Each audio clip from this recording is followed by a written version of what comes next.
Yan, kitang-kita na. Mami, kitang-kita na nag-i-snow na. Nagigising ko lang po. Ancha, oh. Say hi. Ayan. Nag-i-snow na po dito. Ngayon ko lang ginamit yung bonnet ko para matakban yung tenga ko. Ayan. Guess where? Laan mo. Punta ako sa GP o kaya ano yung tawag dito yung yung doktor. So yung doktor dito, check up libre. Babayaran mo dito yung hindi actually yung gamot, yung reseta. Hindi snow. Nalalaglag sa gamot ko. Hindi snow na.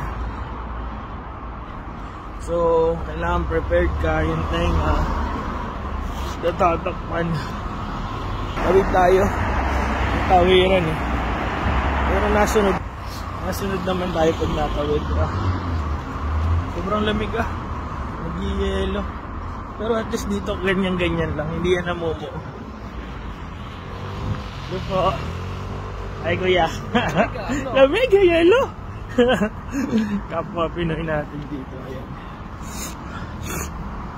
Siyempre pag nasa ibang lugar ka, makakita ka ng Pinoy. Kung may snabin, babatiin mo.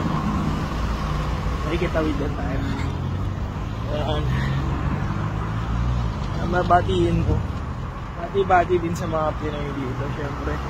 Kayo lang yan. Alam nyo naman, parang hindi mo naman kailangan. Minsan kasi iba-iba na itsura natin. Pero, maramdaman mo ang Pinoy.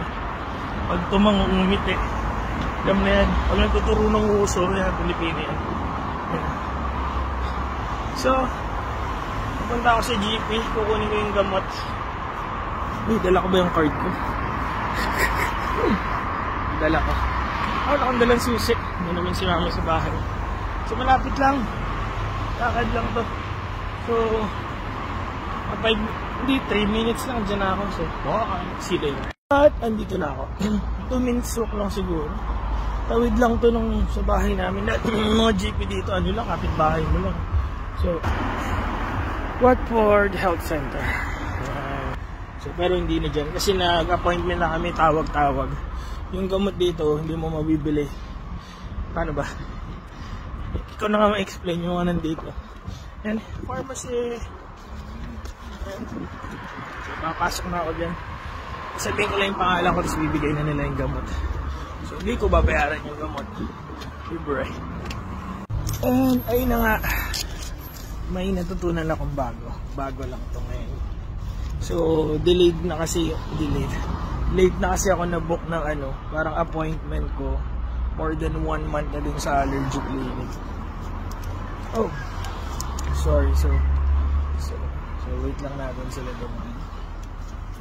So late na ngayon sa allergy clinic. So na-book nila ako January 5 for GP consultation. So ubos na yung spray ko, ito na yung meds ko. Ayan, so libre yan.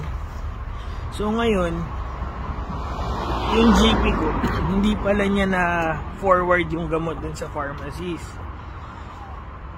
And hindi walang records, wala silang makukuha para sa akin. So ang ginawa ko, nung Saturday kasi, nakita ko dun sa app na nandun na yung prescription ko, yung gamot. So kinlik ko na ayun nga, mapunta dyan sa pharmacy na yan kasi dyan ko kukunin kasi pipili ka kung saan mo gustong pharmacy. So pagdating ko kanina wala yung gamot, wala tayong pangalan ko. So syempre sa akin parang 1 week na ako hindi nag-spray. So medyo kailangan kong huminga-hinga din pag lalo na malamig.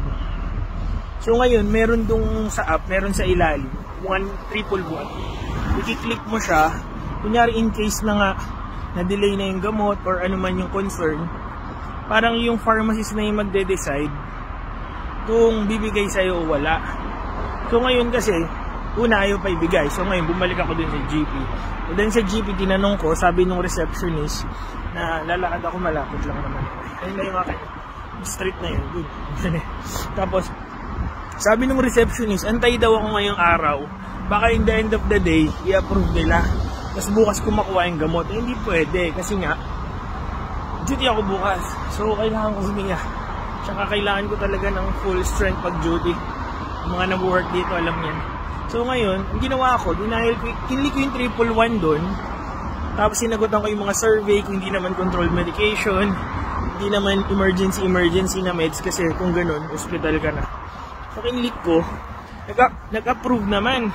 So yung instruction, pumunta ka dun sa GP, tapos parang sila yung mag-assess kung pwedeng ibigay yung gamot or hindi. Kung may stocks, ibibigay. Kung wala, edi antay ka talaga. So kunyari, nagsabi na lang ako kasi delay naman talaga 1 week na eh. Buti may mga sobra ako. Pero halos wala na eh. Parang latak na yung ginagamit ko. Tapos ngayon, in-assess nung pharmacist yung sitwasyon, yung scenario, and yung mga nangyayari. Sabi ko, it's breathing brother. Parang, I need it to breathe. So, syempre, importante yun. Number 1 yun, diba? Tapos ayun, inopen niya yung file.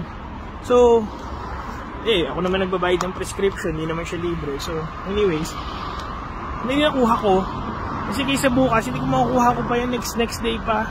Kailangan ko na siya ngayon. So anyway, my learnings, kung emergency, hindi nila ibibigay kasi dumiretso ka na sa hospital. Kung controlled medication, mga CD, kailangan doktor yan kasi na-approve talaga yan. So ito naman nasal spray, importante din siya, pero sakto lang, pwede nila ibigay. So ayun, nakuha ko. And happy naman. Magantay-antay. May natutunan, 1111, nasa app yun, kiklik nyo lang. So, kung kailangan nyo ng prescription, na wala pa approval yung GP nyo o late na pindot, click nyo lang yun. So, kung regular naman siya, lagi nyo nakukuha, bibigay naman ng pharmacist na kasi regular meds siya, alam na nila. So, anyway, cheers! Dito na ako sa bahay ko. Ayun o. Habang nagsasalita ako 4 minutes, ang bagal ko pa maglakad. Yan yung bahay ko. Tira ako. Magkamukha yung mga bahay dito kaya. Yan, dyan ako. Cheers! Bye-bye!